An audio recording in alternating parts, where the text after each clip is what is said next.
കണ്ണൂർ നഗരത്തിലെ തെരുവ് നായ്ക്കളെ പിടികൂടി ഷെൽട്ടർ ഹോമുകളിലേക്ക് മാറ്റാനൊരുങ്ങി കണ്ണൂർ കോർപ്പറേഷൻ. റെയിൽവേ സ്റ്റേഷനിലെ പേപ്പട്ടി ആക്രമണത്തെ തുടർന്നാണ് നീക്കം. സ്റ്റേഷൻ പരിസരത്തെ മാലിന്യ നിക്ഷേപം തടയാൻ റെയിൽവേയും നടപടി സ്വീകരിക്കും. തെരുവുനായ റെയിൽവേ സ്റ്റേഷനകത്ത് യാത്രക്കാരെ ആക്രമിച്ച സംഭവത്തിന് പിന്നാലെയാണ് റെയിൽവേ ഉദ്യോഗസ്ഥരും കോർപ്പറേഷനും യോഗങ്ങൾ ചേർന്നത്.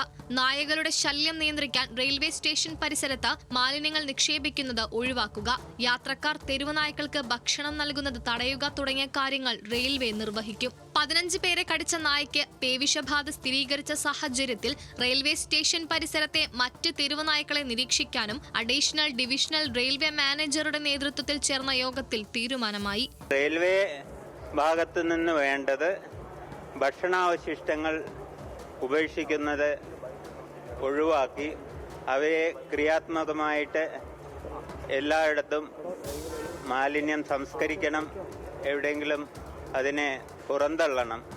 അതുപോലെ തന്നെ മറ്റൊരു കാര്യം, യാത്രക്കാർ അവരുടെ ഭക്ഷണാവശിഷ്ടങ്ങളും മറ്റും തെരുവുനായകൾക്ക്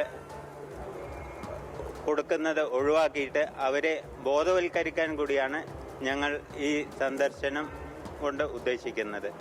ഇക്കഴിഞ്ഞ ദിവസം റാബീസ് പിടിച്ച നായ കടിച്ച മറ്റ് നായകളെ വാക്സിനേഷൻ കൊടുക്കേണ്ടതുണ്ട്. അതിനുള്ള പദ്ധതികൾ കൂടി ആവിഷ്കരിച്ചിട്ടുണ്ട്.